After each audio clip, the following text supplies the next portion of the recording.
有位婆婆拎住部 DVD 機嚟，問我有冇得整。佢話已經去咗好多地方，啲人都話冇得整，整唔到，叫佢買個部新。我試下咯，得唔得？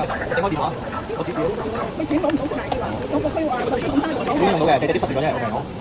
依家冇呢啲買㗎啦，而家冇呢啲買㗎。個機仲我而家冇得買。但係你買其他 DVD 嘅機，我哋又老土，你明唔明啊？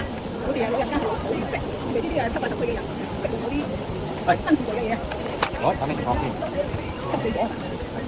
維修期間都同婆婆傾咗好多嘢，佢話平時娛樂都係睇下碟、聽下收音機。因為我住喺呢度，呢啲誒得喎。其實有一刻我都諗住放棄，因為真係試咗好耐都整唔到，但係我又唔想婆婆失望，唯有盡力再試。最後唔知少錢先。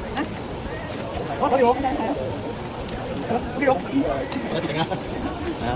我都唔知你係第一次。係咯，我唔知。咦？點解你會攞呢部機俾我整嘅？我唔知啊嘛。我出嚟做嗰啲，出嚟做嗰啲。簡單啫，搞掂。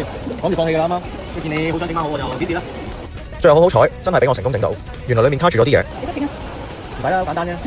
長者。見到婆婆開心嘅笑容，覺得一切都係值得嘅。有時候一份小小嘅幫助，對長者嚟講已經係一份最大嘅禮物。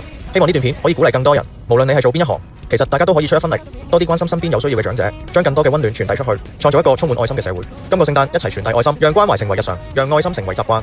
最後祝大家聖誕節快樂！